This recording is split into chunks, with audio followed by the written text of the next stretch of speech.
నమస్కారం మిత్రులారా, ఆంధ్రప్రదేశ్లో ఉచిత బస్ పథకం గురించి తెలుసుకుందాం. ఎన్నికలకు ముందు చెప్పిన విధంగా ఈ ఉచిత బస్ పథకం ఏపీలో కూటమి ప్రభుత్వం ద్వారా ప్రారంభించబడుతుంది. నేను ఈరోజు మీకు ఈ కథనం ద్వారా ఉచిత బస్ పథకానికి అర్హులు ఎవరు, ఈ ఉచిత బస్ పథకానికి దరఖాస్తు చేయడానికి కావలసిన పత్రాల గురించి చెప్తాను.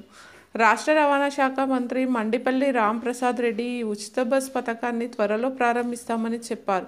అలాగే ఈ పథకం అందరికీ వర్తించదు. ఈ పథకానికి అర్హులు కావాలంటే ఈ క్రింది పత్రాలు కలిగి ఉండాలి. ఆంధ్రప్రదేశ్లో జీవిస్తూ ఉండాలి. భారతదేశ పౌరసత్వం కలిగి ఉండాలి. ఏదైనా ప్రభుత్వం ద్వారా పొందిన ఫోటో ఆధారిత ఒరిజినల్ ఐడి కార్డు ఉండాలి. తప్పనిసరిగా మహిళ అయి ఉండాలి. పురుషులకు ఈ పథకం వర్తించదు. ఈ ఉచిత బస్ పథకాన్ని అమలు చేయడానికి కూటమి ప్రభుత్వం సన్నాహాలు చేస్తుంది.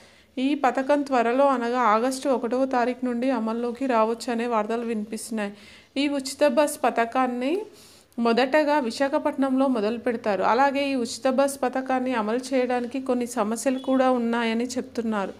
గత ప్రభుత్వమైన వైసీపీ ఆర్టీసీని ప్రభుత్వంలో విలీనం చేస్తామని చెప్పారు. కానీ ఆ విలీనం పూర్తిగా జరగలేదు. అయితే ఇప్పుడు ఆ బాధ్యత ప్రస్తుత ప్రభుత్వం తీసుకొని విలీనం చేస్తూనే ఈ పథకాన్ని అమలు చేయడానికి పనులు జరుగుతున్నాయి. ప్రభుత్వం ఇప్పటికే ఉచిత బస్ పథకం కోసం ఒక వెబ్సైట్ డెవలప్మెంట్ చేస్తున్నారని చెప్తున్నారు. ఈ పోర్టల్ పూర్తి అయిన తర్వాత అర్హులైన మహిళలు ఈ పథకానికి ఆన్లైన్ ద్వారా అప్లై చేసుకోవచ్చు.